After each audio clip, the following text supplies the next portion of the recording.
If you're someone who blindly buys the same products as the next curly YouTuber, sis, what are you doing? Just stop, cut it out, stop it, end it, dead it, please. If you don't understand like the density and you don't understand the strand thickness and you don't understand porosity, you're not going to get the full scope.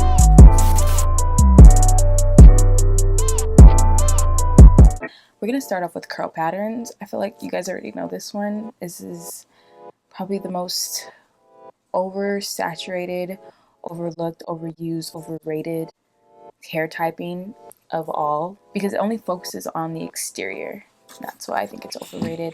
As a new natural, especially like my type 4 naturals, hey y'all, it can be easy to compare yourself to a looser curl pattern and a looser texture. I think bigger companies tend to showcase, market, and cater towards looser textures.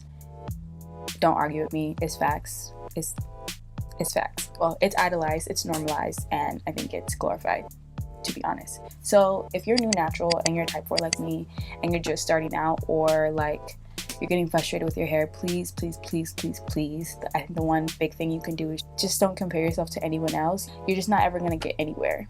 But I think that the chart can be obscure and it can be restricting if you're only looking at that specific hair characteristic. If you're just looking at curl pattern, it's a very narrow-minded way of looking at your hair and you're not looking at it in its entirety. I feel like you can never give love to your hair if you don't understand that. Although it's also beautiful to showcase the different variety and wide spectrum of curls, I think that curl pattern, that hair typing characteristic, is only useful to understand how much maintenance you're going to be giving to your hair.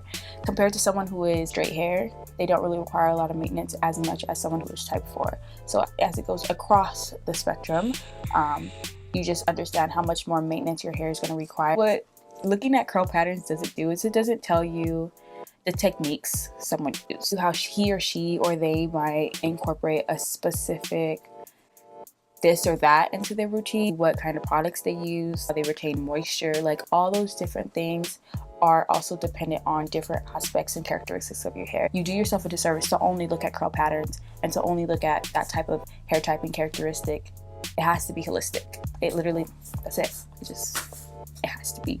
Just don't argue with me, okay? Don't argue with me. Two similar curl patterned naturals will only show you the exterior of what their hair looks like. It won't really tell you, you're not really looking at the interior and what really makes their hair do what it does. Next, we're going to be talking about porosity. It's so important because we're straying away from the exterior and we're looking at the interior of your hair shaft and your hair follicles and why your hair does what it does and what you need to know specifically and individually for yourself in order to maintain the moisture and health of it and to retain length.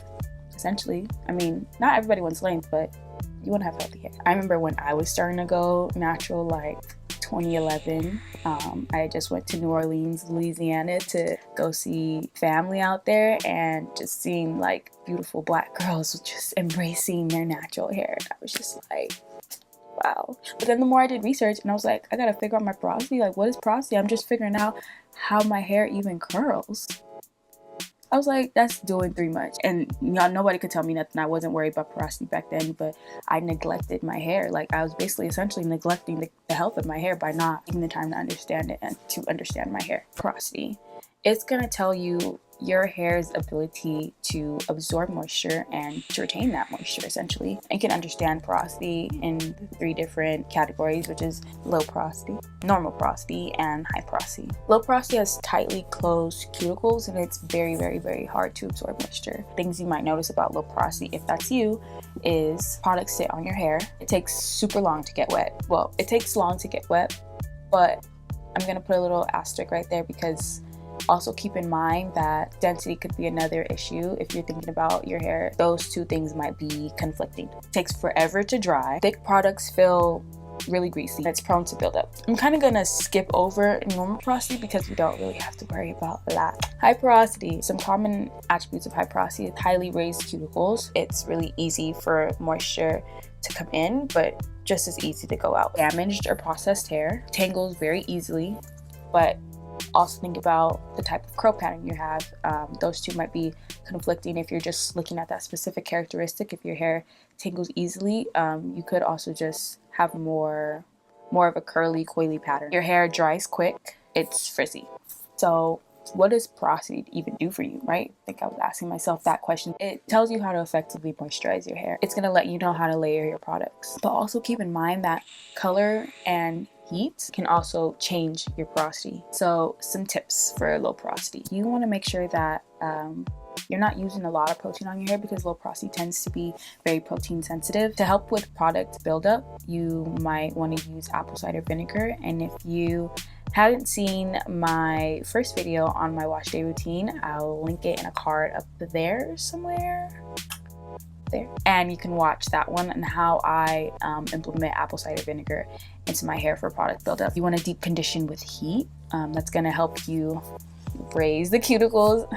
Corny, whatever. It's gonna help you raise the cuticles, and it's gonna help make sure that you retain moisture, because once you get moisture in your hair, it's gonna be very hard for moisture to really leave. So that's the really good thing about low porosity, but you want to make sure that you're even getting moisture in there. Use lighter oils. Use warm water when you're first getting your hair wet to really open up those cuticles, so that you're really getting that moisture in there. I know low porosity tends to use the LCO method, moisture seal. The thing is, your hair is pretty much going to seal regardless, because your hair shaft is in a sealed state. So you want to make sure that you're doing your best to put as much moisture in before you really lock it in there. So your focus is to get moisture. It's all about putting that moisture in your hair, because your hair is already going to seal. That's why you use lighter oils, because you don't really need that heavy product to really get it in there. Some tips for high porosity are that our hair loves protein. It's going to need protein to help strengthen the hair. The thing about high porosity is that the hair shafts are very exposed and they're open. They're more prone to damage. So the protein is going to help put in that keratin to replace like the empty parts of the hair shaft. Some tips are that you want to air dry your hair if you can, or use less heat, or use low heat. If need be, you want to use low heat so you're not damaging the cuticle and the hair shaft even more. Use cold water to rinse. Use heavier oils. With the protein treatments, I recommend doing them once a month, but it's up to your discretion however you want to do it. If you want to use like a very light protein, but then use it more often, or you want to use like a really hard protein and use it like once a month or every wash day, whatever the case may be. So high porosity really focuses on the LOC method, which is moisture seal moisture, because you want to get the moisture in. Since your follicles are already raised, you're going to get the moisture in, but then you want to seal that moisture in, and then you want to put moisture on top, because we lose moisture so fast. It's kind of like adding a double layer of it. Because you lose moisture so fast, your focus is you want to seal in as much moisture as you can, and then put moisture on top of it, so that even if that moisture evaporates, you have an extra added layer of protection before the moisture inside the hair shaft evaporates. You're probably wondering, like, okay, all this talk about porosity, but how do I even know what my porosity is? Girl, I got you. I'm gonna let you know right now. Got you. You want to do either the strand test, which I'm sure a lot of you heard about, but I know some people say to do it on clean hair, because if you have product in your hair, it might mess up your study or this test that you're doing. If it floats at the very top, then it's low porosity, because it's not allowing any moisture to set in. If it's normal porosity, it's gonna just float in the middle, and if it's high porosity, it's gonna sink to the bottom. And you want to let that clean hair strand sit in there for about 5 minutes, 2 to 4 minutes, just longer than a minute, so you can really see what's going on in there. Another thing that I didn't really do the strand test until actually recently, just to double check, because I was getting a little like, where's my porosity? What's my prerogative? Is it? I feel like that. Okay. Anyway, one thing that I did was that I paid attention to my hair, get the common characteristics of what high porosity is, really pay attention and try and see if you can match characteristics. Whenever I got out the shower, I didn't even need to t-shirt dry. Like, the moisture would leave my hair so fast. I literally get out the shower and I have to run to go like put in all this stuff. Another one is sliding your finger up the hair shaft. So when you take a hair strand, if you slide your finger up the hair shaft, if it's smooth, that's an indicating factor of low porosity. But if it feels like it has some ridges and it's a little bumpy, then you have high porosity. So density, it tells you the overall thickness of your hair. It tells you how many follicles you have on your hair and how closely packed they are. So it's going to be low density, medium density, and high density. Density to me is going to tell you how much product you want to apply to your hair. Also kind of like the weight and the composition of these type of products and how you're going to use them on your hair. If they're more like cream based products, then they're going to be heavier type of products. But if they're lighter water based products, then they're going to be, well, lighter. Some days I want my hair to be weighed down and more like framing my face, and sometimes I just want as much volume as possible. You can get that with either kind of weight of product. So if you want a heavier product to use on your hair, if you want a lighter product to use on your hair, it's up to your own discretion of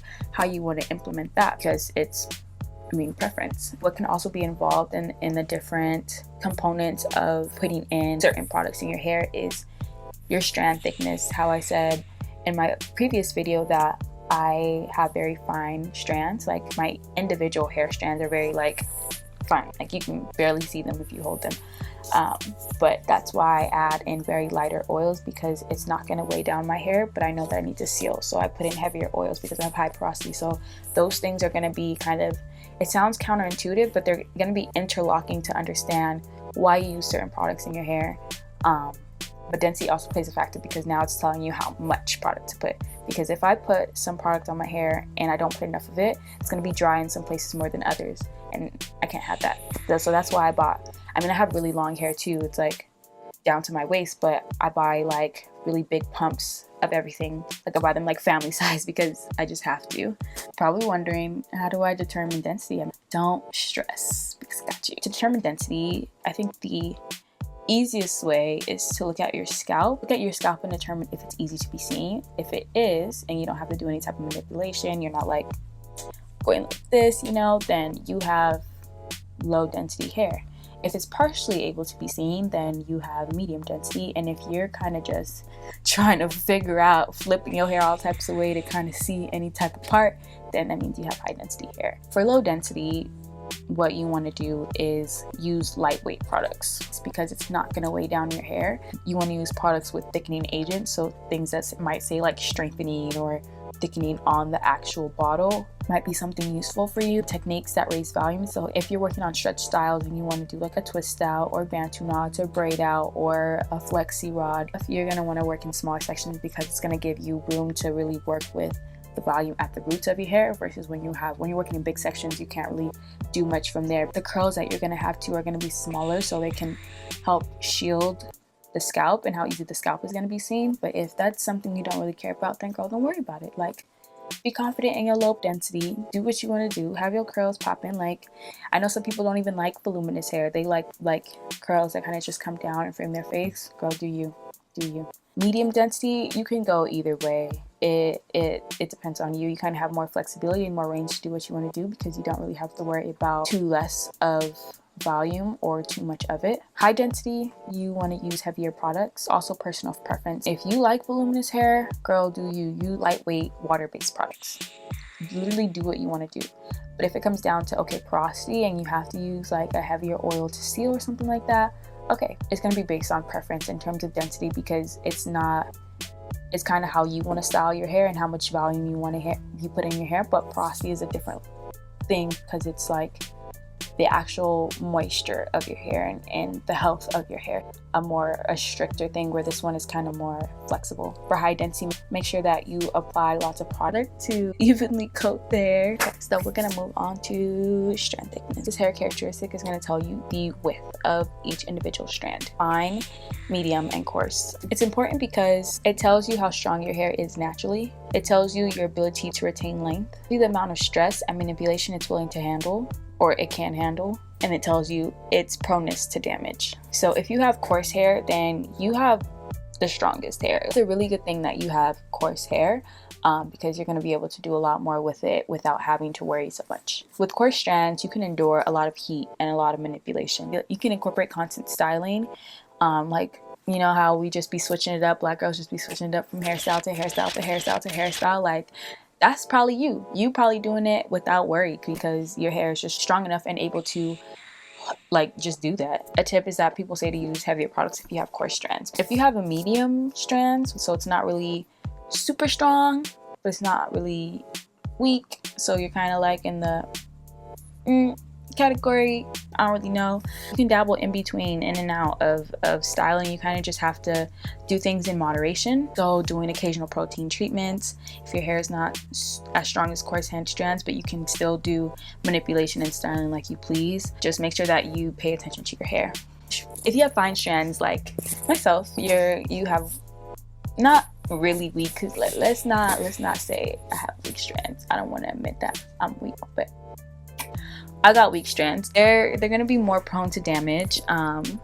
They're thinner and they can be easily broken. You're more susceptible to split ends and having your hair break off. So you have to incorporate more low manipulation and low manipulation styles. That's why for me it's really easy to do buns and kind of just keep it that way, but also take care of your hair. You don't want to like just put it in a style and let it be, because you don't want to deal with the repercussions of having to detangle your hair, especially if you're a type 4 girl. You don't want to have to deal with detangling your hair, the matting, or all that stuff. But I also incorporate protective styling, so I really like to do wigs because your hair is cornrowed or whatever the case may be underneath, and it's just left alone. Other tips and characteristics of fine strands is that you want to incorporate more protein treatments in your hair, again, like once a month, especially if you have fine strands, because they just can easily be so broken. You want to make sure that they can be at their strongest before they even have to get to their weakest point. You want to use a lightweight and water-based product if possible, because you don't really want to weigh down the fine strands as much, but again, that can also be up to preference. For me, I do use I use lightweight and more water-based products because of my fine strands. Deep condition often, but also just maintain that balance of protein and deep conditioning. But you also want to incorporate finger detangling, because you don't want to be ripping through your hair with a comb. It's going to help you go through your hair first with any knots before you rip them out, and when you rip them out, then you're already causing more damage to your hair, who's already prone to damage, you know what I mean? So you want to just do its best not to damage your hair. What I'm explaining to you, it's gonna have some contradictions. Like, you probably already went through this video and you were like, girl, but I thought you just said that. What? I feel you. It's gonna differ between your strands and the porosity. Like, one of the main things I say that like this is gonna be a contradiction, because fine hair is telling me, okay, use lighter products, but high porosity is also telling me use heavier products. So like, what's the real truth? For me, I say I use lighter products because I need something that's not going to weigh down my fine hair strands, but that's for me to get moisture in. When I'm using a leave-in conditioner, I'm going to use something that's water-based and lightweight, because I want that to actually be the moisture in my hair.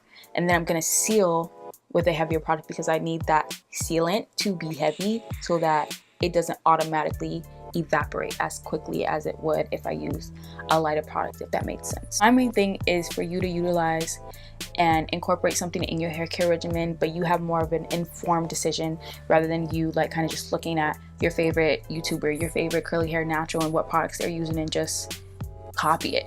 You don't want to do that, because then you're wasting money, and secondly, you're not really paying attention to your hair. You're not going to really be seeing the differences, because you're kind of just copying versus knowing exactly why this is working for your hair. You say they like a product and you're like, okay, well, I'm gonna try it out because she said it's bomb. Okay, if she says it's bomb, it's probably bomb for her and her type of hair, but it might not be bomb for you, you know what I mean? So I really hope that you guys use this video and incorporate some of the techniques and some of the knowledge you have to implement it into your regimen, and just have a more informed idea and decision about why you chose to use these products, how you're going to use these products, when you're going to use these products.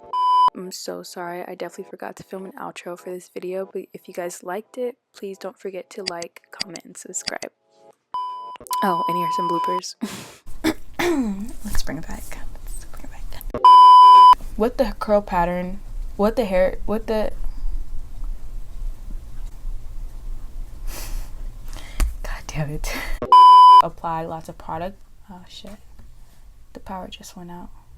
God damn it. Okay. Technical difficulties. Okay, I'm back. I don't know what the hell that was. My whole block went out. Sorry. Why does this always happen to me? Can I model, y'all?